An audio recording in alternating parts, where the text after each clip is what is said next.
रसिको नमस्कार. या ग्लोबल साहित्य सफरीमध्ये मी आपल्या सर्वांचं हार्दिक स्वागत करतो. आज आपला आहे 39वा पुष्प आणि मी आज बोलणार आहे जगप्रसिद्ध नोबेल पारितोषिक विजेता फ्रेंच लेखक आंद्रे गिडे याच्याबद्दल आणि त्याची ती सर्वात प्रसिद्ध लोकप्रिय अतिशय कॉन्ट्रोवर्शियल म्हणतो अशी आपण विवादास्पद कादंबरी जी आहे द काउंटरफिटर्स या कादंबरीबद्दल. विषयाला सुरुवात करण्यापूर्वी नेहमीप्रमाणेच आपल्या सर्वांना विनंती करतो की आपण आमचं जे ग्रंथालयाचं चॅनल आहे, यूट्यूब चॅनल ग्रंथालय वॉच, त्याला सबस्क्राईब करा. तिथे जे बेल आयकॉन असेल ते प्रेस करा म्हणजे आमच्या कार्यक्रमाच्या सूचना आपल्याला वेळोवेळी मिळत राहतील. दुसरी गोष्ट, ग्रंथालय आता एक्स वर देखील आहे. एक्स म्हणजे पूर्वीचं ट्विटर. @ग्रंथालय वॉच हे आमचं एक्सचं हँडल आहे, एक्सच्या परिभाषेत. जे कोणी आपण एक्सवर असाल त्यांनी आम्हाला फॉलो करावं, या हँडलला फॉलो करावं, आणि जे कोणी आपण एक्सवर नसाल त्यांनी फक्त आम्हाला फॉलो करायला म्हणून एक्स जॉईन करावं अशी आपल्याला नम्र विनंती करतो. तिसरी गोष्ट, हा माझा व्हिडिओ बघून आपल्याला जे काय वाटेल, आपल्या प्रतिक्रिया, आपला प्रतिसाद, आपले रिस्पॉन्सेस, हे जर आपण मला या व्हिडिओच्या खाली लिहून कळवलं तर फार बरं वाटेल. पण अशा तऱ्हेचे रिस्पॉन्सेस, प्रतिसाद हे फार आवश्यक असतात हे आपण जाणताच. साहित्य क्षेत्रात श्रेष्ठ मानला गेलेला नोबेल पारितोषिक विजेता आंद्रे गिडे हा एक मानवतावादी आणि नैतिकतावादी फ्रेंच लेखक म्हणून प्रसिद्ध आहे. त्याचा जन्म पॅरिसमध्ये 22 नोव्हेंबर 1869 रोजी एका मध्यमवर्गीय प्रोटेस्टंट कुटुंबात झाला. त्याचे वडील जॉन गिलॉम गिडे हे पॅरिस विद्यापीठात कायद्याचे प्राध्यापक होते, तर काका चार्ल्स गिडे हे एक अर्थशास्त्रज्ञ होते. त्याचे पूर्वज हे 16व्या शतकात इटलीमध्ये राहत होते, पण तेथील कॅथोलिक धर्मियांच्या जाचाला कंटाळून आणि प्रोटेस्टंट धर्माचा स्वीकार करून ते फ्रान्समध्ये आणि अन्यत्र युरोपात स्थलांतरित झाले होते. त्याची आई होती ज्युलिएट मारिया रॉन्दॅक्स. ती जरी फ्रान्सच्या उत्तरेकडील नॉर्मंडी भागातील रॉयन या शहरातील एका रोमन कॅथोलिक कुटुंबातील होती, तरी ती सर्वस्वी प्रोटेस्टंट वातावरणात वाढलेली होती. आंद्रेचं बालपण आणि त्यावेळचं त्याचं शिक्षण जरा कठीण परिस्थितीतच झालं. तो आपल्या आई वडिलांचा एकुलता एक मुलगा होता. त्याला 8व्या वर्षी पॅरिसमध्ये एल्सीन शाळेत घातलं गेलं, परंतु मज्जातंतूच्या विकारातून वारंवार होणाऱ्या त्रासामुळे, ज्याला आपण न्यूरोटिक बाउट्स म्हणतो, त्यामुळे त्याच्या शिक्षणात खंड पडू लागला. त्यातच वयाच्या 11व्या वर्षी म्हणजेच 1880 साली त्याच्या वडिलांचं निधन झालं. त्यामुळे त्याच्या प्रकृतीकडे आणि शिक्षणाकडे अतिशय काळजीपूर्वक आणि काटेकोरपणे लक्ष देण्याची जबाबदारी त्याच्या आईवरच पडली. त्याला मग घरातच शिक्षक नेमले गेले आणि जमेल तसं शिक्षण दिलं गेलं. त्यामुळे त्याचे हे लहानपणीचे दिवस प्रामुख्याने स्त्रियांबरोबरच गेले. म्हणूनच की काय, कदाचित वयाच्या 15व्या वर्षीच त्याची मॅडलिन रॉन्दे या एका जवळच्या नात्यातील मुलीशी विशेष जवळीक झाली. नंतर पूर्वीच्याच विद्यापीठातून त्यानं वयाच्या 20व्या वर्षी म्हणजेच 1889 मध्ये पदवी प्राप्त केली. त्यानंतरचा आंद्रेचा 7-8 वर्षांचा काळ हा एक विलक्षण वैशिष्ट्यपूर्ण कालखंड ठरला. त्यानं प्रारंभीच आपलं पुढचं सर्व आयुष्य लेखन, संगीत आणि पर्यटन यातच व्यतीत करायचं असा निर्धार केला. स्वतःला त्यात पूर्णपणे झोकून दिलं आणि मग मात्र मागे वळून कधीच पाहिलं नाही. त्यानुसार तोपर्यंतच्या त्याच्या अनुभवांवर आणि विचारांवर वयाच्या 21व्या वर्षीच त्यानं पुस्तक लिहायला सुरुवात केली. याच काळात त्यानं प्रतीकवादी म्हणून मानल्या गेलेल्या चळवळीशी, म्हणजेच ज्याला आपण सिम्बॉलिस्ट मुवमेंट म्हणतो, त्याच्याशी आपलं नातं जोडलं. आफ्रिकेचा प्रवास केला. 1895 साली आईच्या मृत्यूनं झालेलं दुःख सोसलं आणि नंतर एका दशकापासून प्रेमात असलेल्या मॅडेलिनशी विवाह केला. अशा एकामागून एक घटना घडत असतानाच वयाच्या 27व्या वर्षी ल रोकच्या कम्यूनचा तो महापौर झाला. त्यावेळी तो फ्रान्समधील सर्वात तरुण महापौर होता आणि तिथे त्यानं उत्कृष्ट कामगिरी केली. आंद्रेनं वयाच्या 21व्या वर्षी the notebooks of Andre Walter हे आपलं पहिलं पुस्तक प्रसिद्ध केलं. त्यात त्यानं आपल्या तरुण वयातील मानसिक अस्वस्थतेचं मनोगत व्यक्त केलेलं आहे. यात त्यानं वास्तवापेक्षा स्वप्न कसं श्रेयस्कर आणि शारीरिक प्रेमापेक्षा आध्यात्मिक प्रेम कसं श्रेयस्कर आहे हे लिहिलं. याच सुमारास 1891 साली त्याचा शाळेतील मित्र लेखक पेरे लॉयस याच्या मदतीनं तो कवी स्टीफन मॅलार्म आणि जो दे हेरेदिया अशा 20व्या शतकाच्या प्रारंभीच्या कला क्षेत्रातील क्रांतिकारक विचारांच्या बुद्धिवंतांच्या सहवासात आला. ही मंडळी त्यावेळी प्रतीकवादी चळवळीशी निगडीत होती. ही चळवळ 19व्या शतकाच्या उत्तरार्धात फ्रान्समधील साहित्य आणि कला या क्षेत्रात सुरू होऊन नंतर चित्रकला आणि रंगभूमी यांना समाविष्ट करून सर्व युरोपभर पसरली. या चळवळीतील कलाकार आपले व्यक्तिगत भावनिक अनुभव अत्यंत तरल सटल शब्दात आणि अप्रत्यक्ष सूचना या स्वरूपात प्रतिकात्मक अशा प्रतिभांद्वारे व्यक्त करत असत. गिडेवर काही काळ या कलात्मक आणि काव्यमय शैलीचा परिणाम झाला. याच काळात त्यानं 1891 साली नार्सिसस, 1893 साली ओरियन व्हॉयजेस आणि द लव्हर्स अटेम्प्ट ही पुस्तकं लिहिली. त्याच साली आपला मित्र पॉल लॉरेन्स याच्याबरोबर तो उत्तर आफ्रिकेला गेला. परंतु तो तिथं क्षयरोगाने आजारी पडला आणि काही काळानं फ्रान्सला परतला. जेव्हा तो परतला त्यावेळी त्याला प्रतीकवादी चळवळीला एक प्रकारचं शैथिल्य आल्याचं जाणवलं आणि तो काहीसा निराशाग्रस्त झाला. या विषयावर त्यानं मार्शलँड्स नावाचं एक उपहासात्मक पुस्तकं लिहिलं. नंतर तो पुन्हा 1895 साली आफ्रिकेला गेला. या सर्व काळात त्याच्या स्वतःच्या धर्मातील विचारसरणी, सभोवताली असलेली आणि अनुभवलेली सामाजिक बंधुगिरी, लैंगिक संबंधाबद्दल असलेली पारंपरिक सोवळी मतं आणि या सर्वांविरुद्ध त्याच्या मनातले विचार यातील द्वंद्व सतत चालू असे. आंद्रे स्वतः स्वतंत्र विचारांचा पुरस्कर्ता होता. तसंच तो समलिंगतावादी म्हणजेच होमोसेक्शुअलिटी विचारांचा होता.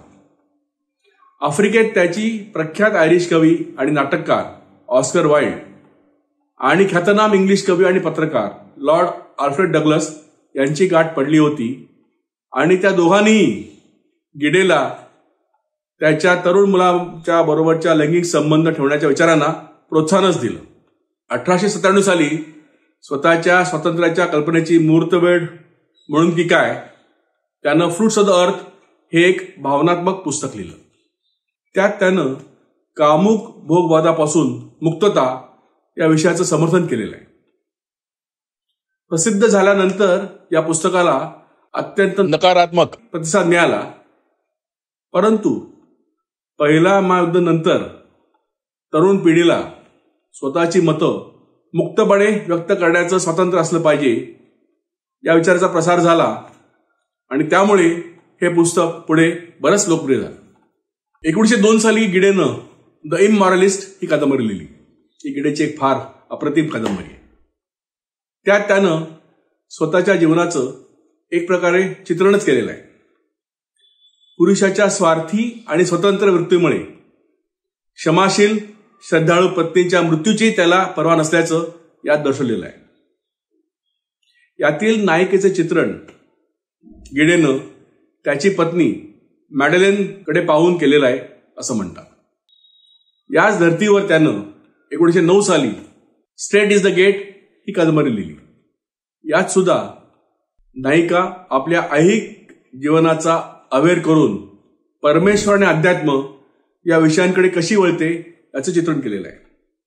अर्थात नायिकेच्या अखेरच्या काळात तिला आपण अवधलेलं जीवन विफल आहे आणि परमेश्वरही भेटत नाही अशी भावना झाल्याचं म्हटलेलं आहे. या पुस्तकाला प्रथमच चांगलं यश मिळालं. 1914 साली गिडेनं द व्हॅटिकन स्विंडल ही कादंबरी लिहिली. यामध्ये मध्यमवर्गीयांची आत्मसंतुष्टता, सापेक्षतावाद आणि संधिसाधूपणा यावर उपहासात्मक प्रहसन आहे. ही लिहिताना त्याच्यावर श्रेष्ठ फ्रेंच तत्वज्ञ हेनरी बर्गसन, जर्मन तत्वज्ञ नित्से आणि रशियन लेखक दोस्तोव्स्की यांच्या लिखाणाचा परिणाम झाल्याचं दिसतं. 1919 साली त्यानं द पॅस्टोरल सिम्फनी हे पुस्तक लिहिलं. पॉल क्लॅडल या एका कॅथोलिक कवी, नाटककार आणि राजनैतिक अधिकारी याच्याबरोबर झालेल्या संवादानंतर निर्माण झालेल्या वैचारिक पेच प्रसंगावर आधारलेलं हे पुस्तक आहे. 1924 साली गिडेनं कॉरिडॉन आणि 1926 साली इफ इट डाय ही पुस्तकं लिहिली. पहिल्या पुस्तकात समलैंगिकता म्हणजेच होमोसेक्शुअलिटी याचं समर्थन केलेलं आहे. तर त्याचं दुसरं पुस्तक म्हणजे जणू त्याचं आत्मचरित्रच आहे. त्यात त्यानं तो 35 वर्षांचा होईपर्यंतचे आपले मुक्त विचार मांडलेले आहेत. गिडेच्या 55 वर्षे वयानंतरचा काळही वैचारिक बदलांचा काळ ठरला. 1925 साली त्यानं द काउंटरफिटर्स ही कादंबरी लिहिली. याच पुस्तकावर मी आज पुढे सविस्तर बोलणार आहे. 1925-26 या काळात त्याला बेल्जियमच्या 1885 सालापासून अस्तित्वात असलेल्या वसाहतवादाचं दर्शन घडलं. तिथल्या स्थानिकांची हलाखी स्थिती बघून तो व्यथित झाला. गिडे काँगोला गेला. त्यानं फ्रान्समध्ये आल्यानंतर या परिस्थितीचं वर्णन करून काहीतरी कृती करण्याचं आवाहन केलं. किंबहुना यामुळे त्यानं 1930 मध्ये कम्युनिझमचाही स्वीकार केला. पण नंतर ज्यावेळी त्यानं रशियन सोशलिस्ट प्रजासत्ताकाला 1936 मध्ये भेट दिली ना, तेव्हा त्याची घोर निराशा झाली. त्याला आपली चूक उमगली. याविषयी त्यानं रिटर्न फ्रॉम द USSR आणि आफ्टर थॉट ऑन USSR ही पुस्तकं अनुक्रमे 1936 आणि 1937 या साली लिहिली. या पुस्तकांच्या आधी 1935 साली गिडेनं later fruits of the earth हे पुस्तक लिहिलं. 38 वर्षापूर्वी लिहिलेल्या फ्रुट्स ऑफ द अर्थ या भावनिक पुस्तकानंतर त्याला जे अनुभव आलेले होते त्यावर आधारलेले हे पुस्तक आहे. आयुष्यात आलेल्या अनुभवानंतर मुक्तता किंवा स्वतंत्रता, लिबर्टॅरियन या आदर्शाचा विचार करताना इतरांविषयी कदर, सामाजिक कर्तव्याचं भान आणि आत्मसंयम असावा असे विचार गिडेने मांडले. दुसऱ्या महायुद्धात जर्मनीनं फ्रान्सचा ताबा घेतला. त्यावेळी गिडेनं फ्रान्स सोडून ट्युनिशियाला पलायन केलं. नंतर 1946 साली त्यानं वयाच्या 76व्या वर्षी थिसस हे पुस्तक लिहिलं. ग्रीक पुराणानुसार थिसस हा एक अथेन्स शहर स्थापन करणारा दैवी पुरुष होऊन गेला. त्याचे मित्र, त्याचे प्रवास, त्याच्या नवनवीन कल्पना याभोवती अनेक पुराण कथा आहेत. याच धर्तीवर गिडेनं आपल्या कथा थिसेसमध्ये लिहिलेल्या आहेत. गिडेला एका वृत्तपत्रकारानं विचारलं होतं की त्याच्या स्वतःच्या मते त्याचं सर्वोत्तम पुस्तक कोणतं. त्यावर गिडेनं उत्तर दिलं, माझं जर्नल. याचं लिखाण गिडेनं वयाच्या 18-19 वर्षी सुरू केलं आणि ते अव्याहत 60 वर्ष चालू राहिलं. अंदाजे 10 लाख शब्दांचं लिखाण हे असाधारण काम आहे. त्यात अनेक स्वानुभव, मतं, आवडीनिवडी आणि नैतिक संकट यांचे उल्लेख आहेत. जर्नलमधील अखेरचं लिखाण वयाच्या 80व्या वर्षी पूर्ण केल्यानंतरच गिडेनं आपल्या लिखाणाला पूर्णविराम दिला. आंद्रे गिडेनं वयाच्या 20 वर्षापासून 80 वर्षापर्यंतच्या 6 दशकात विपुल लिखाण केलं. त्यात कथा, कादंबऱ्या, नाटकं, भाषांतरं, निबंध, पत्र, समीक्षा, रोजनिशी या सर्वांचाच समावेश आहे. अनेक विषय, विविध शैली आणि आत्मचरित्रावर लेखन ही गिडेच्या लिखाणाची काही खास वैशिष्ट्य. त्याच्या लेखनाचा प्रारंभ प्रतिकात्मक शैलीने झाला खरा, पण जसजसे त्याला अनुभव येत गेले, मग ते 2 महायुद्धांच्या पार्श्वभूमीवर साम्राज्यशाहीसारख्या विषयांचे असोत किंवा अन्यथा असोत, तसतसे आपल्या विचारांचं आणि मूल्यांचं नूतनीकरण गिडे करत राहिला. हे गिडेच्या वैचारिक ताजेपणाचं एक विशेष लक्षण होतं. आंद्रे गिडेला आयुष्यातील पहिला बहुमान जून 1947 मध्ये म्हणजे त्याच्या वयाच्या 77व्या वर्षी मिळाला. तो म्हणजे ऑक्सफर्ड विद्यापीठाची डी.लिट ही पदवी. पण त्यानंतर लगेचच नोव्हेंबरमध्ये त्याला त्याच्या साहित्याबद्दल सर्वोच्च बहुमानाचं मानलं गेलेलं नोबेल पारितोषिक मिळालं. या पारितोषिकाच्या प्रसिद्धी पत्रकात मानवाच्या समस्या आणि परिस्थिती यांचं सत्याविषयीच्या प्रेमातून आणि मानसशास्त्राच्या मर्मदृष्टीने चित्रण आपल्या लिखाणाद्वारे व्यापक आणि कलात्मक दृष्टीने केल्याबद्दल हे पारितोषिक दिलं गेलंय असं म्हटलं आहे. आंद्रे गिडे आयुष्यभर एक विवादग्रस्त व्यक्ती राहिला. नैतिकतेच्या पारंपरिक रूढींविरुद्ध प्रखर विरोधात राहून व्यक्तिगत विचारांचे आणि आचारांचे स्वातंत्र्य यांना तीव्रतेने पाठिंबा देणारा क्रांतिकारक म्हणून तो प्रसिद्ध होता. परंतु अनुभवांती त्याचं असं मत झालं की बेबंद स्वातंत्र्य हे व्यक्तीला आणि समाजाला नाशापर्यंत नेऊ शकतं. त्याचप्रमाणे परंपरेची कर्मठ बंधनं तोडली जाणं आवश्यक असलं तरी परंपरेचा एक धागा जपणं आवश्यक आहे. साहित्यिक, सामाजिक किंवा राजकीय प्रश्नांबाबतचे गिडेचे विचार नेहमीच सहिष्णू आणि प्रबुद्ध असत. त्याच्या विचारांची सचोटी, उमदेपणा आणि त्याच्या लेखनशैलीची विशुद्धता म्हणजे प्युरिटी, सुसंवादीपणा म्हणजे हार्मनी यामुळं त्यानं आपलं सर्व साहित्य इतक्या उंचीवर नेऊन ठेवलं की फ्रेंच साहित्यातील श्रेष्ठामध्ये त्याची गणना होणं अपरिहार्यच आहे. आंद्रे गिडेचं वैवाहिक जीवन, त्याचे लैंगिकतेविषयीचे विचार आणि आचरण हा त्याच्या आयुष्यातील एक महत्वाचा विषय आहे. त्याची वयाच्या 15व्या वर्षीच मॅडलिन या जवळच्या नात्यातील मुलीशी जवळीक झाली होती हे मी मागे आपल्याला सांगितलंच आहे. शारीरिक प्रेमापेक्षा आध्यात्मिक प्रेम कसं श्रेयस्कर आहे या आपल्या विचारांशी तिची सहमती घेऊन मगच वयाच्या 25व्या वर्षी तिच्याशी त्याने विवाह केला. परंतु मॅडलिन ही ख्रिश्चन धर्मावर विश्वास ठेवणारी आणि गिडे हा आध्यात्मिक प्रेमाचा उपासक आणि समलैंगिकतावादाच्या विचारांचा असल्यामुळे त्यांचं वैवाहिक जीवन अयशस्वी ठरलं. पण ती मात्र 1938 साली झालेल्या तिच्या मृत्यूपर्यंत त्याच्याशी एकनिष्ठ राहिली. अनेक वर्षांच्या दुराव्यानंतर मॅडलिनच्या अखेरच्या आजारामुळे ते दोघे एकत्र आले. त्याच्या आधी गिडे आणि मॅडलिन यांच्या विवाहानंतर जवळजवळ 20 वर्षांनी गिडेनं आपल्या वयाच्या 47व्या वर्षी मार्क ॲलेग्रेथ या 15 वर्ष वयाच्या मुलाशी प्रेमिक लवर म्हणून संबंध जोडला. या मार्कचे वडील एलिक हे गिडेचे लहानपणी घरी शिक्षण घेत असतानाचे शिक्षक.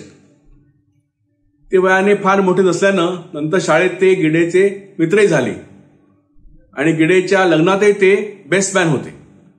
मार्कला घेऊन गिडे लंडनला निघून गेला. त्यावेळी मॅडलिननं या कृतीच्या निषेधार्थ अँड्रेचा सर्व पत्रव्यवहार जाळून टाकला. हा माझ्या जीवनाचा एक उत्कृष्ट भाग होता असं गिडे म्हणाला. गिडेचा बेल्जियन चित्रकार थियो व्हॅन रसीबर्गस, त्याची पत्नी मारिया मॉनॉम आणि त्याची मुलगी एलिझाबेथ यांच्याशी उत्तम परिचय होता. एलिझाबेथचे रुपर्ट ब्रूक नावाच्या एका मुलाशी प्रेमसंबंध होते, पण हा रुपर्ट पहिल्या महायुद्धात मारला गेला. नंतर 1920 साली गेडेचा मार्क हा प्रेमिक एलिझाबेथच्या प्रेमात पडला आणि त्यांचं लग्न झालं. पुढे गिडेच्या आयुष्यातील एकमेव स्त्री बरोबरच्या लैंगिक संबंधातून अँद्रे गिडे आणि एलिझाबेथ यांना एक मुलगी झाली. तिचं नाव ठेवलं गेलं कॅथरीन. अखेरीस एलिझाबेथनं आपल्या नवऱ्याशी फारकत घेतली आणि ती पॅरिसला अँड्रे गिडेच्या शेजारीच राहायला आली. ती त्याचे सर्व व्यवहार सांभाळायची, पण त्यांच्यात पुरुष स्त्री नात्याचे संबंध नंतर कधीच राहिले नाहीत. बिब्लिओथेक द ला लेड या फ्रान्समध्ये प्रतिष्ठित मानलेल्या उत्कृष्ट लेखांच्या पुस्तक संग्रहालयात जिवंतपणीच ज्याचं नाव 1939 साली प्रकाशित झालं असा अँड्रे गिडे हा पहिलाच लेखक. अँड्रे गिडेचा 19 फेब्रुवारी 1951 रोजी पॅरिसमध्ये मृत्यू झाला. 1952 साली मात्र रोमन कॅथोलिक चर्चनं त्याचं सर्व लिखाण इंडेक्स ऑफ फॉरबिडन बुक्स त्या सत्रात घातलं, म्हणजेच ते बॅन केलं. एका महान साहित्यिकाची ही थोडक्यात सांगितलेली जीवनगाथा. आता मी द काउंटरफिटर्स या कादंबरीकडे वळतो. पॅरिसमध्ये एक 17 वर्षाचा तरुण आपले आई वडील आणि भावंडांबरोबर राहत असतो. त्याचं नाव असतं बर्नार्ड. त्याचं शिक्षण चालू असतंच. गेल्याशी होतं काय की घरात काही आवरावर करताना त्याला त्याच्या आईची जुनी पत्र मिळतात. आपण ती वाचणं योग्य नाही याची त्याला जाणीव होते खरी, पण उत्सुकता त्यावर मात करते आणि तो ती पत्र वाचतो. ती वाचल्यावर त्याच्या लक्षात येतं की तो एक अनौरस पुत्र आहे. तो आईचा मुलगा आहे, पण त्याचे वडील वेगळे आहेत. हे कळावं त्याला धक्काच बसतो. त्याच्या डोक्यात तिडीक जाते आणि तो मग आपल्या तोपर्यंत स्वतःच्या असलेल्या वडिलांना एक बोचरं पत्र लिहितो आणि घर सोडून निघून जातो. ती रात्र बर्नार्ड त्याचा जो मित्र असतो ऑलिव्हर मॉलिनियर याच्या घरी त्याच्याबरोबर काढतो. त्यानं घर का सोडलं आहे याचं कारणही तो ऑलिव्हरला सांगतो. त्यांच्या गप्पा सुरू होतात. गप्पांच्या ओघात ऑलिव्हर बर्नार्ड असं सांगतो की दुसऱ्या दिवशी त्याचा सावत्र मामा एडवर्ड, जो एक प्रसिद्ध लेखक असतो, त्याच्या घरी येणार आहे. ऑलिव्हर बर्नार्ड असे सांगतो की त्याचा मोठा भाऊ विन्सेंट आहे ना, का बाईच्या प्रेमात पडलेला आहे. दुसऱ्या दिवशी ऑलिव्हर झोपेतून जागा व्हायच्या आतच बर्नार्ड त्याचं घर सोडतो. दिवस कसा घालवावा या विवंचनेत तो असतो, कारण त्याच्यासमोर काहीच उद्दिष्ट नसतं. या दिवशी सकाळी ऑलिव्हरचा मोठा भाऊ विन्सेंट त्याच्या एका प्रसिद्ध मित्राला म्हणजेच कॉम्ट रॉबर्ट द पेसावान याला भेटायला जातो. कॉम्ट पेसावान हा एक श्रीमंत माणूस असतो, समलिंगी असतो, विचित्र असतो, हे सगळ्यांना माहिती असतं. विन्सेंट एका विवाहित महिलेच्या प्रेमात पडलेला असतो आणि या घटनेमुळे तो अतिशय अस्वस्थ झालेला असतो. या महिलेचं नाव असतं लॉरा डॉवियस. लॉरा आणि विन्सेंटची काही महिन्यापूर्वी स्वित्झर्लंडमधील एका सॅनिटोरियममध्ये भेट झालेली असते. त्यावेळी ते दोघेही त्या सॅनिटोरियममध्ये उपचार घेत असतात. दोघे आजारी असतात. विन्सेंट बरा होऊन पॅरिसला परततो. पुढे लॉरा बरी झाल्यावर त्याचा माग काढत पॅरिसला आलेली असते, कारण तिला त्याच्यापासून गर्भ राहिलेला असतो. अशा प्रकारे विन्सेंटवर एक धर्मसंकट चाललेलं असतं. ऑलिव्हरचा जो सावत्र मामा असतो एडवर्ड, याचा लॉराशी बराच जुना परिचय असतो. पूर्वी ते एकमेकांना ओळखत असतात. त्याचं तिच्यावर मनापासून प्रेम असतं, पण ते त्यानं कधीच व्यक्त केलेलं नसतं.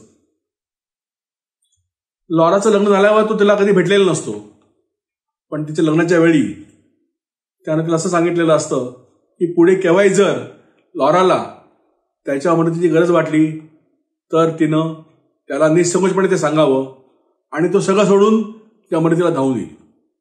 आता लॉरानं त्याला पत्र लिहून त्याच्या मदतीची याचना केलेली असते, कारण ती भलत्याच प्रसंगात सापडलेली असते. त्याच्या भाच्याला म्हणजेच ऑलिव्हरला भेटायलाही तो फार उत्सुक असतो, कारण त्याला ऑलिव्हरविषयी विशेष आकर्षण वाटत असतं. तसे दोघे भेटतात. तो येतो, त्याला रेल्वे स्टेशनवर दोघे एकमेकांना भेटतात. भाच्याला भेटल्यावर तो इतका आनंदित होतो की त्या गडबडीत त्याच्या बॅगेतली त्याची क्लोकरूमची पावती असते ना, ती खाली पडते, पण ते त्याला कळत नाही. ही दोघांची भेट होते ना ऑलिव्हर आणि एडवर्डची, ती दोघांसाठी फारशी समाधानकारक होत नाही, कारण दोघेही जरा आवडल्यासारखेच असतात. बर्नार्ड तिकडे आलेला असतो, कारण तो असाच फिरत असतो आणि तो रेल्वे स्थानकात आलेला असतो आणि तो चोरून त्यांची भेट झालेली बघतो. एडवर्डच्या क्लोकरूमची पावती खाली जी पडते ना, तोही ते बघतो आणि हळूच नंतर तो ती पावती त्याच्या ताब्यात घेतो.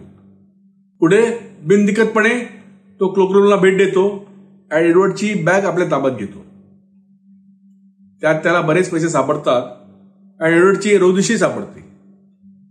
तो पैसे आपल्या खिशात टाकतो आणि कुणाची तवा न बाळगता एडवर्डची रोजनिशी तो वाचतो. या रोजनिशीत लॉराचं पत्र ज्याने लिहिलेलं असतं एडवर्डला तेही असतं, तेही तो वाचतो.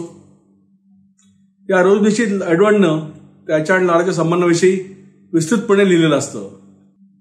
त्यात भूतकाळातल्या त्यांच्या दोघांच्या संबंधातल्या अनेक घटना देखील लिहिलेल्या असतात. इथे विन्सेंट पॅसवाईनच्या मैत्रिणीकडे म्हणजेच लेडी ग्रिफिथकडे आकर्षित झालेला असतो. लेडी ग्रिफिथ ही एक स्वच्छंदी, श्रीमंत, सुंदर, उथळ अशी स्त्री असते. एडवर्डची रोजनिशी आणि लॉराचं पत्र वाचल्यामुळे बर्नार्डला अनेक घटनांचं ज्ञान होतं. तो मग लॉराला भेटायला जातो आणि तिच्याविषयी असलेली सगळी माहिती तो लॉराला सांगतो. आपल्या सगळ्याच परिस्थितीची अनोळखी मुलाला एवढी माहिती आहे हे कळल्यावर लॉरा चांगलीच अस्वस्थ होते. काय करावं तिला कळत नाही. तेवढ्यात तिथे एडवर्ड येतो आणि बर्नार्डकडे त्याची बॅग असल्यामुळे बर्नार्डची चोरी पकडली जाते. तरी बर्नार्डला फारसं काय वाटत नाही. तो त्याला असे सांगतो एडवर्डला, बर्नार्ड, की एडवर्डला भेटता यावं म्हणूनच त्यांनी चोरी केलेली असते. एडवर्ड बर्नार्डच्या भेटामुळे चांगलाच खुश होतो. जेव्हा बर्नार्ड एडवर्डला सांगतो की त्याचा स्वीय सहाय्यक म्हणजेच त्याचा पर्सनल असिस्टंट बनण्याची त्याची इच्छा आहे, तेव्हा एडवर्ड त्याला लगेच होकार देतो. बर्नार्डला साहित्याविषयी विशेष आस्था असते आणि म्हणूनच त्याला एडवर्डचा सहवास पाहिजे असतो, कारण तो लेखक असतो मोठा. लॉरावर कुदरलेल्या प्रसंगामुळे एडवर्ड लॉरा आणि बर्नार्डला घेऊन स्वित्झर्लंडला जातो. बर्नार्ड ऑलिव्हरला पत्र लिहून सगळ्या परिस्थितीची कल्पना देतो. तो किती सुखी आहे, आनंदात आहे हे सांगतो. हे पत्र वाचून ऑलिव्हरला फारच मनस्ताप होतो. त्याला बर्नार्डविषयी असूया वाटू लागते, कारण आपल्या मामाबरोबरची आपली जी खरी जागा होती ती बर्नार्डने पटकावली आहे असं त्याला वाटतं. इथे त्याच्या मोठ्या भावाचा म्हणजेच विन्सेंटचा मित्र पॅसावान विन्सेंटच्या मागे लागलेला असतो की ऑलिव्हरनं त्याच्यासाठी संपादकीय स्वरूपाचं काम करावं. प्रथम ऑलिव्हर त्यासाठी उत्सुक नसतो, पण बर्नार्डचं पत्र वाचून त्याचा मत्सर इतका अनावर होतो की तो ही कामगिरी स्वीकारतो. स्वित्झर्लंडमध्ये एडवर्ड, लॉरा आणि बर्नार्ड एका छोट्या घरात दाटेवाटीने राहत असतात. एडवर्डची त्याचा जुना मित्र असलेल्या ल पॉरॉजच्या अनोरस नातवाशी म्हणजेच बोरिसशी तिथे गाठ पडते. ल पॉरॉज हा संगीत शिक्षक वेदेल पतीपत्नीच्या शाळेत काम करत असतो. वेदेल पतीपत्नी म्हणजेच लॉराचे आई वडील. बोरिस तिथे म्हणजे स्वित्झर्लंडला काही मानसिक उपचारासाठी आलेला आहे हेही त्याला कळतं. बोरिसला एका भल्या माणसाने रशियामधून तिथे आणलेलं असतं. ल पॉरॉजचा मुलगा रशियाला गेला असतो आणि तिथे त्याचा एका रशियन मुलीशी संबंध आलेला असतो. या संबंधापासून त्याला मुलगा होतो, पण पुढे ल पॉरॉजच्या मुलाचा दुर्दैवी मृत्यू होतो. त्यामुळे बोरिसच्या आईनेच बोरिससाठी व्यवस्था केलेली असते. एडवर्ड आणि बोरिसमध्ये चांगले संबंध प्रस्थापित होतात. एडवर्ड तिथे त्याचं पुढचं पुस्तक लिहिण्याच्या प्रयत्नात असतो. या पुस्तकाचं नाव त्यानं द काउंटरफिटर्स असं ठेवलेलं असतं. पण म्हणावं तशी त्याच्या लिखाणाची प्रगती होत नसते, कारण कलेच्या नैतिक मूल्यांविषयीच्या अनेक शंकांनी त्याला ग्रासलेलं असतं. बर्नार्ड आता लॉराच्या प्रेमात पडलेला असतो. तो हे बरेच दिवस सहन करतो, पण शेवटी त्याला ते असंही होतं आणि तो न राहून लॉराजवळ आपल्या तिच्यावरच्या प्रेमाची कबुली देतो. लॉरा प्रथम जरा बावरते, पण लगेच स्वतःला सावरते. बर्नार्ड फारच लहान असतो. ती बर्नार्डला तिच्या नवऱ्याचं तिला आलेलं पत्र दाखवते. त्यात लॉराच्या नवऱ्यानं तिनं परत यावं अशी गळ घातलेली असते. लॉराचा नवरा फेलिक्स हा इंग्लंडला राहत असतो. लॉरा मग स्वतःच्या नवऱ्याकडे परत जायचं ठरवते. एडवर्ड आणि बर्नार्ड हे मग पॅरिसला परततात. एडवर्ड त्यावेळी बोरिसलाही स्वतःबरोबर आणतो. जेव्हा तो पॅरिसला परततो तेव्हा बर्नार्डला कळतं की ऑलिव्हर हा पॅसावांट बरोबर इटलीला गेलेला आहे. तेवढ्यात त्याला ऑलिव्हरकडून पत्र येतं इटालीमधून. ऑलिव्हरनं त्यांच्या इटलीतील वास्तव्याबद्दल रसभरीत वर्णन केलेलं असतं आणि तो किती तिथे मजेत आहे हेही सांगितलेलं असतं. तो असंही सांगतो की तो पॅसावांटला एका नियतकालिकासाठी मदत करतो आहे, संपादकीय स्वरूपात. बर्नार्ड हे पत्र एडवर्डला दाखवतो, पण ते वाचून देखील एडवर्डलाही कळत नाही की त्या पत्रात ऑलिव्हरने आपली वेदना आणि मत्सर झाकण्याचा प्रयत्न केलेला असतो. बर्नार्ड एडवर्डचा स्वीय सहाय्यक म्हणून काम करत राहतो, पण त्याला फारसं काम नसतं, कारण एडवर्ड जास्त लिहित नसतो. त्यामुळे तो बेदलच्या शाळेत आपलं नाव घालतो आणि बेदलच्या घरात राहू लागतो. वेदेल पती पत्नी हे लॉराचे आईवडील असतात ते आपल्याला माहितीच आहे, आणि एडवर्डचे त्यांच्याशी फार जिव्हाचे संबंध असतात. रॅशेल ही लॉराची थोरली बहीण असते. एडवर्डचा रॅशेलवर देखील फार जीव असतो. तिने शाळा चालवण्याची सगळी जबाबदारी आपल्यावर घेतली असते स्वतःवर, आणि त्यामुळे एडवर्ड अस्वस्थ असतो, कारण तिला काही आयुष्यात राहिलं नसतं. काही दिवसांनी बर्नार्ड एडवर्डला असं सांगतो की या शाळेतली काही मुलं बऱ्याच भलत्या गोष्टी करतायत. यात ऑलिव्हरचा धाकटा भाऊ जॉर्ज असतो. पुढे तपास केल्यावर बर्नार्ड असं कळतं की ही सगळी मुलं असतात ना, ती नकली नाण्यांच्या व्यापारात गुंतलेली असतात. त्याला धक्काच बसतो. पुढे काही महिन्यांनी ऑलिव्हर पॅरिसला परततो. त्यावेळी ऑलिव्हर आणि बर्नार्डची भेट होती खरी, पण त्यात आतापर्यंत नसलेला अवघडलेपणा आलेला असतो. ऑलिव्हर बर्नार्ड आणि एडवर्डला त्या संध्याकाळी पॅसावांट देण्यात असलेल्या मेजवानीला बोलवतो, डिनरला, बॉलला. ऑलिव्हर नंतर त्याच्या एका दुसऱ्या पूर्वीच्या मित्राला भेटतो. त्या मित्राचं नाव असतं आर्मंड. हा आर्मंड लॉराचा धाकटा भाऊ असतो. ऑलिव्हर आर्मंडला देखील पॅसावांट देत असलेल्या मेजवानीला बोलवतो, पण आर्मंड त्याला नकार देतो. उलट तो ऑलिव्हरला असं सुचवतो की त्यानं त्याच्या बहिणीला म्हणजे साराला त्या मेजवानीला घेऊन जावं. पॅसावांची मेजवानी होती ना, ते ऑर्जी असते. ऑलिव्हर त्या पार्टीत खूप दारू पितो, मध्ये धुंद होतो आणि तमाशा करतो. एडवर्ड ऑलिव्हरला मेजवानीच्या ठिकाणापासून बाहेर घेऊन जातो. ऑलिव्हर अतिशय शर्मिंदा झालेला असतो आणि तो एडवर्डला त्याला त्याच्या घरी घेऊन जावं अशी विनंती करतो.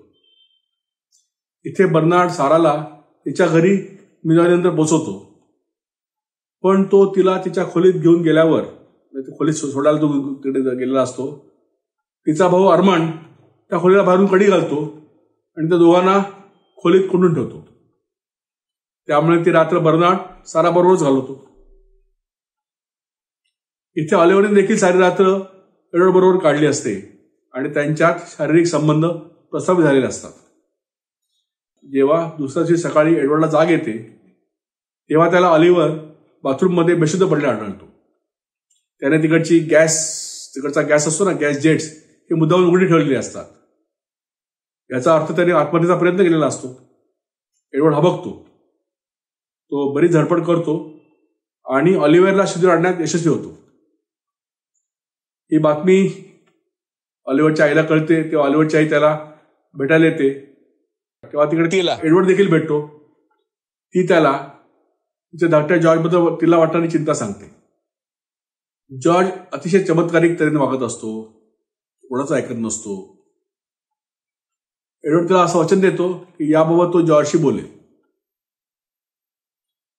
तेव्हा त्याला असंही कळतं की ऑलिव्हर आणि जॉर्जचा मोठा भाऊ विन्सेंट हा लेडी ग्रिफिथ बरोबर फ्रान्स सोडून गेलेला आहे. कुठे कोणालाच माहीत नसतं. थोड्या दिवसांनी एडवर्डला बर्नार्डच्या कानीच्या वडिलांकडून बोलवण्यात येतं. तो एडवर्डला जॉर्जशी बोलण्याची विनंती करतो, कारण त्याला आता असं कळलेलं असतं की खोट्या नाण्यांच्या व्यापारात जॉर्जचा सहभाग असतो. एडवर्डच्या हे लक्षात येतं की प्रॉव्हिडंट बर्नार्डबद्दल काळजीत आहे. त्याची अशी मनोमन इच्छा असते की बर्नार्डने घरी परत यावं. मग एडवर्ड जॉर्जशी बोलतो. खोट्या नाण्यांच्या व्यापारातील त्याच्या सहभागाबद्दलही त्याला विचारतो, पण जॉर्ज ताकास तूर लागू देत नाही. इथे रॅशलला बर्नार्डचं साराशी चालू असलेल्या प्रेम प्रकरणाचा सुकावा लागतो आणि चिडून ती त्याला शाळेतून काढून टाकते. विरत झालेला बर्नार्ड एडवर्डला येऊन भेटतो. तेव्हा एडवर्ड त्याला त्याच्या वडिलांची झालेल्या भेटीबद्दल सांगतो. त्यांना विखारी पत्र लिहिल्याबद्दल बर्नार्डलाही आता पश्चाताप होत असतो. एडवर्डलाही आता स्वीय सहायकाची गरज राहिलेली नसते. अशा परिस्थितीत अखेरीस बर्नार्ड आपल्या घरी परततो. व्यासाव्यांच्या नियतकालिकाचा संपादक म्हणून आता आर्मांड काम करत असतो. त्याच्याकडून ऑलिव्हरला असं कळतं की इजिप्तमध्ये आर्मांडचा मोठा भाऊ राहत असतो. त्याच्यावर त्याला नुकताच भेटायला एक माणूस राहत असतो. त्या माणसाच्या बरळण्यातून त्याच्यावर असलेल्या स्त्रीच्या मृत्यूस तो कारणीभूत आहे हेही त्याला समजलेलं असतं. हा इसम म्हणजे ऑलिव्हरचा भाऊ विन्सेंट असतो की त्या दोघांच्या लक्षात येत नाही. इथे जॉर्जचा वात्रटपणा, गुंडगिरी चालूच असते. एकदा त्यांच्या शाळेत एक भयंकर प्रसंग घडतो. जॉर्जनं एक गुप्त गट स्थापन केलेला असतो. एडवर्डने बोरिसला याच शाळेत घातलेलं असतं. बोरिसला जॉर्जच्या गटात सामील होण्याची इच्छा असते. या गुप्त गटात सामील होण्यासाठी बोरिसला आपल्या मस्तकावर पिस्तूल ठेवून चाप ओढायची विचित्र अट जॉर्ज त्याला घालतो. या पिस्तुलात गोळ्या नसणं हे अधेरत असतं. मात्र जॉर्जच्या एका मित्राला हे माहीत असतं की ते पिस्तूल रिकामं नाही, पण हे तो कोणाला सांगत नाही. जेव्हा बॉरिस ठरल्याप्रमाणे सगळ्यांसमोर जातो शाळेमध्ये आणि पिस्तुलाचा चाप ओढतो, स्वतःच्या मस्तकावर पिस्तूल ठेवून, तेव्हा त्याला गोळी लागते आणि तो लगेच मरतो. मस्करीची कुस्करी होते. जॉर्जला आपल्या कृत्याचा पश्चाताप होतो. पिस्तुलात गोळी कशी आली हेही त्याच्या लक्षात येतं, पण तो काहीच बोलू शकत नाही. त्याच्या मित्राचा त्याला प्रचंड तिटकार येतो. अशा प्रकारे जॉर्ज तळावर येतो आणि स्वतःला सुधारतो. पोलीस तपासात काहीच निष्पन्न होत नाही आणि बोरिसचा मृत्यू हा केवळ अपघाती मृत्यू ठरतो. जॉर्जचा अपराधी मित्र या प्रकरणातून सही सलामत सुटतो. ऑलिव्हर देखील आता पूर्ण बरा झालेला असतो आणि एडवर्ड त्याचं पुस्तक पुन्हा लिहायला सुरुवात करतो. बोरिसच्या प्रकरणामुळे वेदल दाम्पत्यावर मात्र शाळा बंद करण्याची वेळ येते आणि रसिको ही कादंबरी इथेच संपते. आंद्रे गिडेची ही सुप्रसिद्ध कादंबरी अतिशय गुंतागुंतीचं कथानक असलेली आहे. या कादंबरीची रचना करताना या गुंतागुंतीच्या कथानकाचं पूर्ण भान ठेवून गिडेनं ती बरीच सुलभ करण्याचा प्रयत्न केलेला आहे. तसं हे कथानक एका सरळ रेषेत जाणार आहे, पण त्यात भूतकाळाचे अनेक संदर्भ आहेत आणि भूतकाळातल्या घडलेल्या घटनांमुळेच कथानकातील अनेक घटना घडतात, वर्तमानात घडतात, हे गिडेनं अतिशय कल्पकतेने दाखवलेलं आहे. गिडेनं या कादंबरीचं कथानक 3 भागात विभागलेलं आहे. पहिल्या भागात पॅरिसमध्ये घटना घडतात. दुसऱ्या भागात स्वित्झर्लंडमधल्या एका गावात हे कथानक घडतं आणि तिसऱ्या भागात परत हे कथानक पॅरिसमध्येच घडतं. हे कथानक पुढे सरकताना त्यातल्या व्यक्तींची रूपं हळूहळू स्पष्ट होऊ लागतात. त्यांच्या व्यक्तिमत्वांचे अनेक पदर आपल्या पुढे उलगडत जातात. या कादंबरीची सुरुवातच एका अतिशय नाट्यमय प्रसंगाद्वारे होते आणि पुढे ती आपल्यापुढे उलगडताना अनेकविध विचित्र प्रसंगाची मालिकाच आपल्यापुढे गिडेने सादर केलेली आहे. एका दृष्टीने विचार केला ना तर पॅरिसमधल्या 4 कुटुंबांची ही कहाणी आहे. प्रॉफेट एंडू, मॉलिनियर, पॅसामा आणि वेडेल एझेज ही सगळी कुटुंब आहेत. ही सगळी कुटुंब एकमेकांशी काही ना काही कारणाने जोडली गेलेली आहेत. या कुटुंबातील सगळ्याच व्यक्ती एकमेकांच्यात विचित्रपणे गुंतलेल्या आहेत. एडवर्ड हा या सगळ्या कथानकाच्या केंद्रस्थानी आहे आणि या कुटुंबांचे एकमेकांशी असलेले संबंध बऱ्याच वेळा एडवर्डमुळेच प्रस्थापित झालेले आहेत. या परस्परांशी जोडलेल्या कुटुंबातले नातेसंबंध तसे पटकन समजण्यासारखे नाहीत, कारण गिडे ते हळूहळू आपल्यासमोर कथानक पुढे जाताना स्पष्ट करतो, एखाद्या कुशल कारागिराच्या कसबाने. मी याचा एक तक्ता म्हणजे चार्ट तयार केलेला आहे, तो आपल्याला पडद्यावर दिसेल, तो बघा. याद्वारे आपल्याला हे गुंतागुंतीचे संबंध लक्षात यायला जरा मदत होईल असं मला वाटतं. या कादंबरीची रचना करताना गिडेनं अनेक नाविन्यपूर्ण तंत्रांचा अप्रतिम वापर केलेला आहे. यामुळेच या कादंबरीची रचना अत्यंत वैशिष्ट्यपूर्ण झालेली आहे. ही कथा आपल्याला एक सर्वशक्तिमान निनावी निवेदक सांगतो आहे.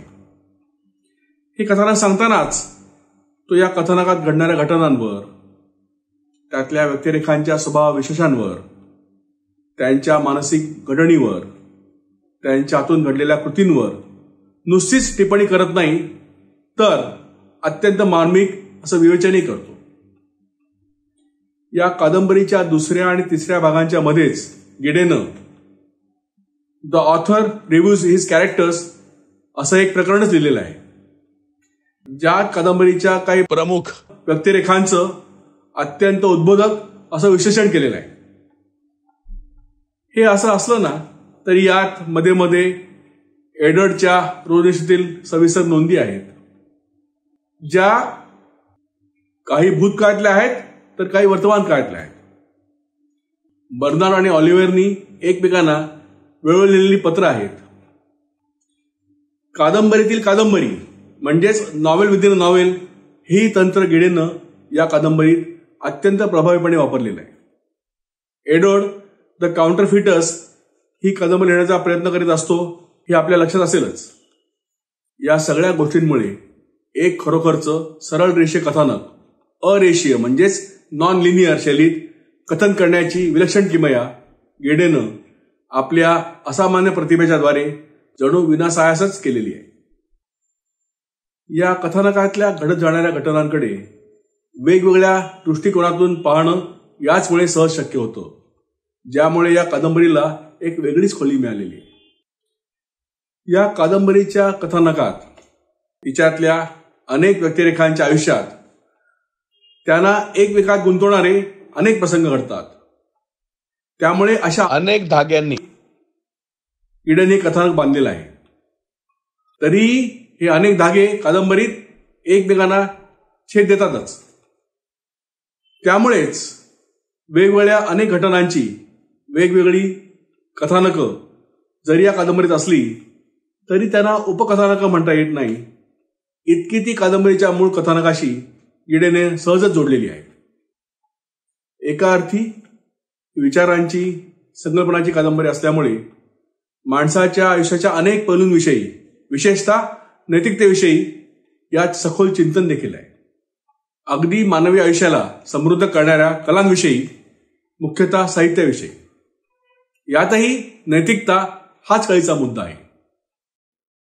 या सगळ्याच गोष्टींमुळे या कादंबरीची ही अत्यंत गुंतागुंतीची रचना बोजड न होता उलट ती अतिशय मनोवेधक झालेली आहे.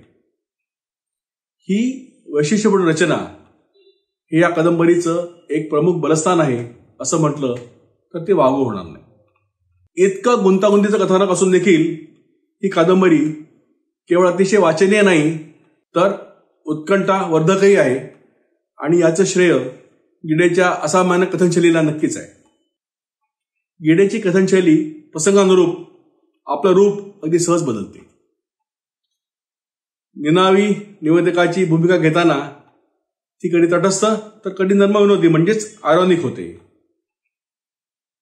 बर्नार्ड आणि ऑलिव्हर यांच्या पत्रव्यवहारात ती कधी वस्तुनिष्ठ, कधी फसवी, दुटप्पी तर कधी अँबिग्युअस म्हणजे संदिग्ध होते.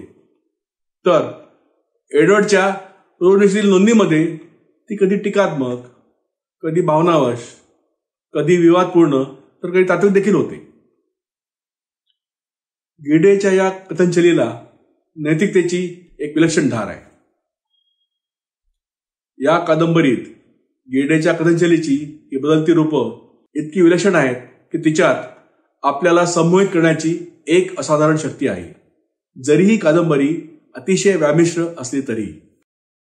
या कादंबरीत घडणाऱ्या घटना केवळ भौतिक जगातच घडत नाहीत, तर त्याहीपेक्षा प्रकर्षानं त्या यामधल्या अनेक व्यक्तींच्या विचारविश्वात, भावविश्वात देखील घडतात. या दोन्ही पातळींवर घटना घडत असल्यामुळे या कादंबरीच्या कथानकाला एक वेगळीच गती मिळालेली आहे. जरी ही चिंतनशील संकल्पनांची कादंबरी असली तरी अगदी भौतिक जगातही अनेक घटना एकामागून एक घडतच जातात आणि हे देखील या कादंबरीचं आणखीन एक ठळक वैशिष्ट्य आहे असं म्हटलं पाहिजे. विचार, चिंतन, मनन आणि घडत जाणाऱ्या घटना यांचं संस्करण करून या सर्वांचा संयोग गिडेनं इतक्या सामर्थ्याने केलेला आहे की त्यामुळे कथानक कुठेही जरा देखील रेंगाळत नाही. गिडेची प्रतिभा किती उत्तुंग आहे याची आपल्याला ही कादंबरी वाचताना सतत जाणीव होत राहते. आणि या कादंबरीचं फार मोठं यश आहे हे मान्य करावंच लागेल. मानवी जीवनाच्या अनेक मूलभूत बाबींबद्दल गहन चिंतन आणि विवेचन असणाऱ्या कादंबरीला गिडेच्या सहज सुंदर भाषेनं वेगळाच उठाव आणलेला आहे. गिडेची भाषा अत्यंत प्रवाही आहे आणि तेवढीच प्रभावी आहे. मानवी जीवनाच्या गाभापर्यंत जाऊन त्याच्या अनेक पैलूंवर झगझगीत प्रकाश टाकण्याची अत्यंत कठीण गोष्ट गिडेनं आपल्या जबरदस्त भाषेमुळे अगदी सहज साध्य केलेली आहे. ही काही उदाहरणं बघा. Whoever really loves abandons all sincerity.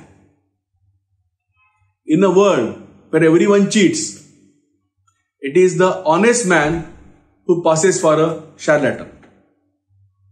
One can always find hands for a work of destruction. ही केवढी मोठी संकल्पना गिडे किती सहज विशद करतोय ते बघा. तरीही गिडे येथे काय सांगतो आहे हे आपल्याला फारशा प्रयासांना कळतच की. किंवा हे बघा. It very often suffices to add together a quantity of little facts which, taken separately, are very simple and very natural to arrive at a sum which is monstrous. मानवी जीवनाचं एक निखळ सत्य गिडेनं किती प्रभावीपणे सांगितलेलं आहे नाही. आणि सत्य कळायला आणि पचवायला किती कठीण असलं ना तरी हे सत्यच आहे हे गिडे आपल्याला किती सहजतेने पटवून देतोय नाही का. किंवा हे बघा.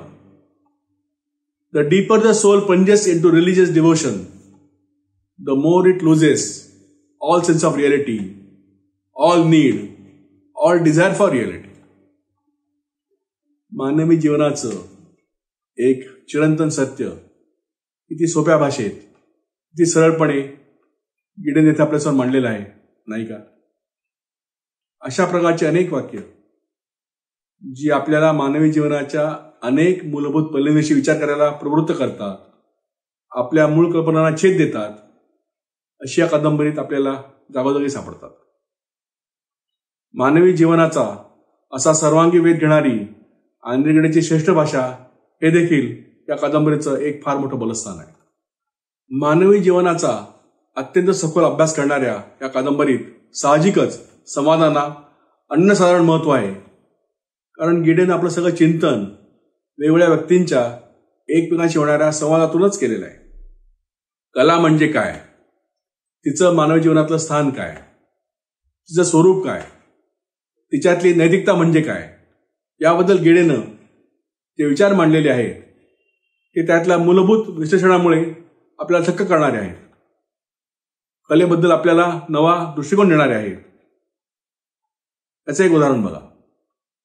Characters in a novel or a play who act all the way through exactly as one expects them to be, which is held up to our admiration, is on the contrary the very thing which makes us recognize that they are artificially composed. हा केवढा मूलभूत विचार आहे आणि तो Andre गिडेनं फार सोपा शब्दात मांडलेला आहे.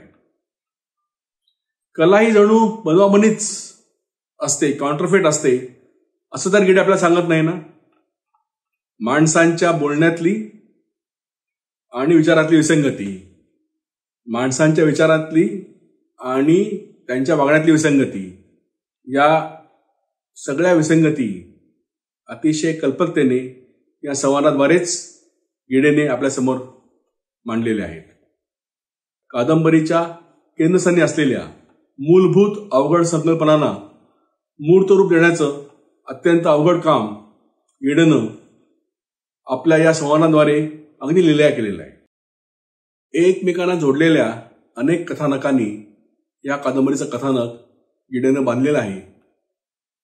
त्यामुळे या कादंबरीत अनेक व्यक्तिरेखा आहेत ज्या एकमेकात गुंतलेल्या आहेत. यात बर्नार्डचा खरा नसलेला तरी समाजाने मान्य केलेला त्याचा बाप अल्बेरिक प्रॉफिटेंडो हा आहे, जो एक न्यायाधीश आहे, जो नकली नाणी बनवण्याच्या टोळीच्या शोधात आहे आणि ज्याला बनांविषयी देखील चिंता आहे. हा ऑस्कर मोलिनियर म्हणजेच ऑलिव्हरच्या वडिलांचा मित्र आहे. यात पॉलिन आहे, म्हणजेच एडवर्डची सावत्र बहीण, ऑस्करची बायको, जी आपल्या मुलाबद्दल नेहमीच काळजीत असते, जिला आपल्या नवऱ्याचा व्यभिचार माहिती आहे आणि तरीही ती मुलांसाठी त्याच्याबरोबर संसार करीत असते. तिची मुलं आहेत, अत्यंत हुशार विन्सेंट, ज्यानं लॉराला गर्भवती केलेला आहे, पण पुढची जबाबदारी घ्यायला तो तयार नाही आणि पुढे लेडी ग्रिफिथ बरोबर दूरदेशी जाणारा आणि तिच्या अपघाती मृत्यूनंतर स्वतःला दोषी ठरवून ठार वेणा होणारा. तिचा नवरा ऑस्कर मोलिनियर आहे, तो देखील एक न्यायाधीश आहे, व्यभिचारी देखील आहे आणि तरीही परंपरावादी असलेल्या मध्यमवर्गीय संस्कृतीतला एक माणूस आहे, म्हणजेच बुर्जवा संस्कृतीतला. तिचा लहान मुलगा जॉर्ज आहे, जो अतिशय व्रात्य आहे, उन्हाळ आहे, जो नकली नाणी बनवणाऱ्या टोळीचा सदस्य आहे, तसा वाया गेलेला आहे.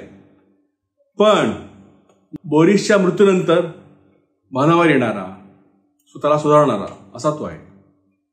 यात विन्सेंटची प्रेयसी लॉरा आहे, जी विवाहित आहे पण विन्सेंट पासून गर्भार आहे.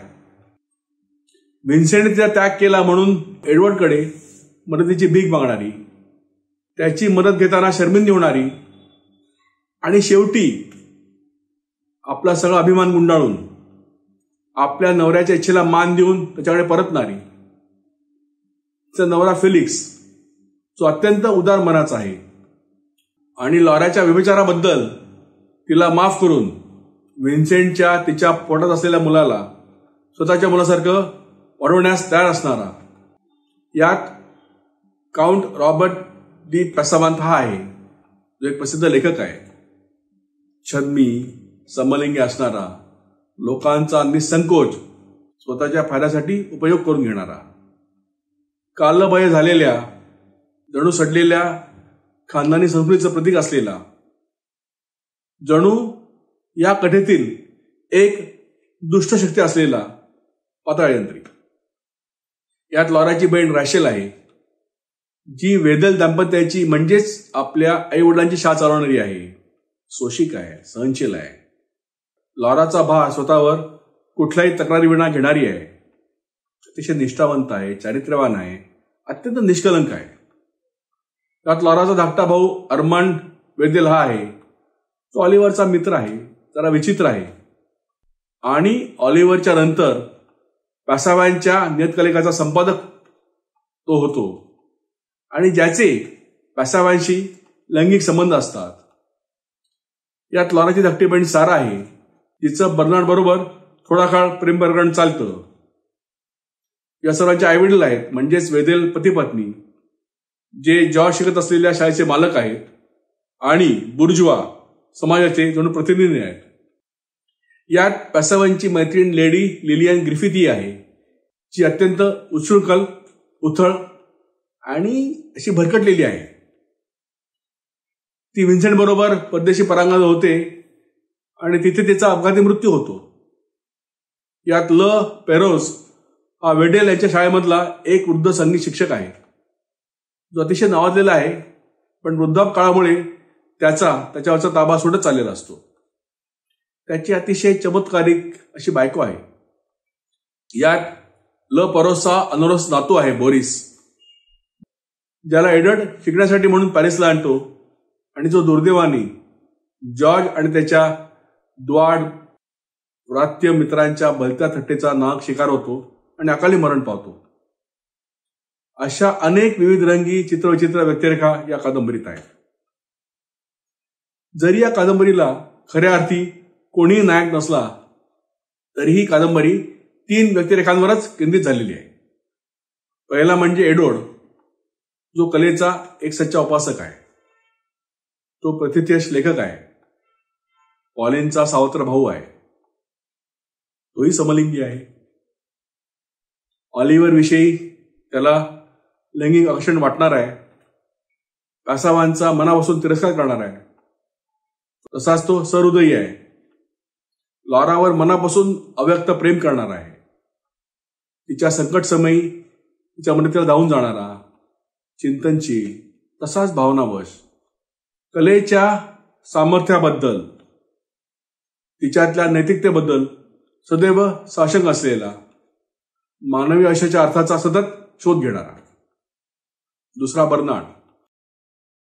आपण एक अनोरस पुत्र आहे कळल्यावर घराचा तेरेमेरे त्याग करणारा, ऑलिव्हरचा खास मित्र असणारा, एडवर्डचा पुढे स्वीय सहाय्यक बनलेला, नंतर वेडेलच्या शाळेत आपल्या गुणांनी चमकणारा, कलेविषयी विशेष आस्था असणारा, नेहमी कसा तरी शोधात असणारा आणि शेवटी घराकडे परतणारा ऑलिव्हियर. आपल्या सावत्र मामाविषयी विशेष आकर्षण वाटणारा, स्वतःची लैंगिक इच्छा पूर्ण झाल्यावर अपराधीपणाच्या भावनेमुळे आत्महत्येचा प्रयत्न करणारा, बर्नार्डवर खरा जीव असलेला आणि वयात येताना सर्वाचाच अर्थ लावण्याचा सतत प्रयत्न करणारा. या कादंबरीत आणखी काही दुय्यम व्यक्तिरेखा आहेत. या सगळ्याच व्यक्तिरेखा गेडेनं आपल्यासमोर अत्यंत ताकदीने साकारलेल्या आहेत. ही सगळी जिवंत माणसंच आहेत आणि आंद्रे गिडेनं ही त्यांच्या सगळ्या गुणदोषांसकट, त्यांच्या सगळ्या विभ्रमासकट आपल्यापुढे मूर्तिमंत साकार केलेली आहेत. एकमेकात गुंतलेली सगळीच माणसं परिस्थितीसमोर हतबल झालेली आहेत. एकमेकाशी असलेल्या संबंधांबद्दल संभ्रमात आहेत. दोलायमान नैतिकतेचे आहेत, पण शेवटी ते तुमच्या आमच्यासारखीच हाडामासाची माणसे आहेत आणि हे गिडे आपल्या मनावर बिंबवण्यात अतिशय यशस्वी झालेला आहे. आनंदी गिडेच्या लेखणीची ही कमालच म्हटली पाहिजे. आधी सांगितल्याप्रमाणे द काउंटरफिटर्स ही कादंबरी प्रकाशित झाली 1925 मध्ये. प्रथम तिला फारसा प्रतिसाद मिळाला नाही. यात समलिंगी संबंध उघडपणे दाखवलेले आहेत आणि तिची रचनाही अत्यंत गुंतागुंतीची, नेहमीपेक्षा अतिशय वेगळी आहे. त्यामुळे बहुधा असं घडलं असावं.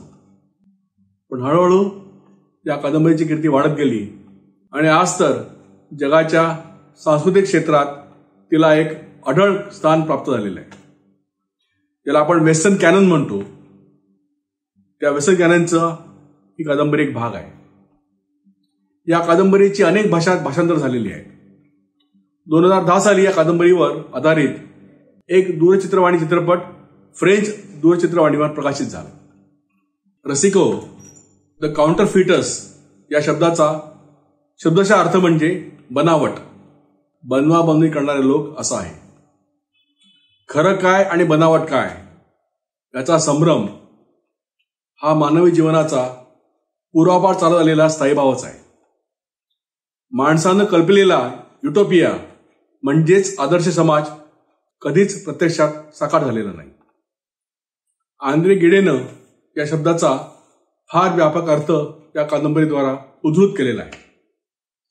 या कादंबरीतलं जे नकली नाण्याचं प्रकरण आहे ना, ते देखील एक रूपकात्मक आहे असंच म्हटलं पाहिजे. वेगवेगळ्या व्यामिष्ट गुंतागुंतीच्या मानवी संबंधांचा, त्यामुळे घडणाऱ्या अनेक चित्रविचित्र घटनांचा हा पटच आंद्रे गिडेने आपल्यासमोर अत्यंत नाविन्य पद्धतीने मांडलेला आहे. आणि यात खरं काय आणि बनावट काय हे त्यानं आपल्यावर सोडलेलं आहे. एका अर्थी नैतिकतेच्या दृष्टिकोनातून बघितलं तर आपण सगळेच काउंटरफिटर्स आहोत, नाही का? सामान्य दैनंदिन व्यवहारातही आपण बनवाबनवी करत असतोच की. कला प्रांतात देखील ही बनवाबनवी सर्रास चालू असतेच. खरं काय आणि बनावट काय यातला फरक कळणं ही फार अवघड गोष्ट आहे. कारण यांचे संदर्भ प्रसंगानुसार आणि काळानुसार बदलत जातात. जगण्याच्या संघर्षात त्यातल्या मर्यादा म्हणजेच डिमार्केशन लाईन्स पुसट होत जातात. कारण याच्या मुळाशी मानवाची नैतिकतेची मूल्यच आहेत, पण ती पण केवळ अशाश्वत आहेत. काउंटरफेट म्हणजे बनवाबनवी, बनावट हा मानवी जीवनाचा एक अविभाज्य पैलू आहे. हे नाकारता येणं शक्यच नाही. कारण स्खलनशीलपणा आणि तो झाकण्याची धडपड हे मानवी जीवनाचं एक चिरंतन सत्य आहे. मानवाच्या स्खलनशीलतेचा हा आपल्याला सुन्न करणारा आलेखच आंद्रे गिडेनं या कादंबरीत चित्रित केलेला आहे.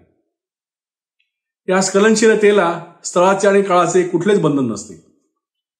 मानवी समाजाच्या नैतिक अधपतनाचा हा एक दुर्मिळ दस्तऐवजच गिडेनं या कादंबरीद्वारा निर्माण केलेला आहे, जो अतिशय दाहक आहे. आणि तरीही द काउंटरफिटर्स ही नैतिकतेचा पुरस्कार करणारी एक जबरदस्त कादंबरी आहे. या कादंबरीची महानता यातच सामावलेली आहे. तशी कादंबरी कळायला फारशी सोपी नाही. पण आंद्रे गिडेच्या या असामान्य कलाकृतीची साहित्यिकदृष्ट्या वर्गवारणी करणं ही अशक्य गोष्ट आहे. बर्नार्ड आणि ऑलिव्हियर यांच्या वयात येण्याच्या काळातील त्यांच्या संघर्षाची कथा आहे असंही म्हणता येईल, पण ही फारच मर्यादित व्याख्या होईल. मानवी समाजातील एकमेकांशी असलेले नातेसंबंध, त्यातला खोटेपणा, बेगडीपणा, त्यातली बनवाबनवी, त्यातला विश्वासघात, मानवी जीवनातली अराजकता, त्यातला उणीवा, त्यातले विकार, त्यातलं वैफल्य, त्यातली दुर्बलता आणि शेवटी नैतिकतेचा सतत होणारा ऱ्हास हे सगळं कालातीत आहे. आणि या सर्वांचा सर्वांगाने मागोवा घेणारी आंद्रे गिडेच्या सिद्धहस्त लेखणीतून उतरलेली ही महान कलाकृती आज जागतिक साहित्यात एक क्लासिक म्हणून सर्वमान्य झालेली आहे. आणि हे किती योग्य आहे, नाही का?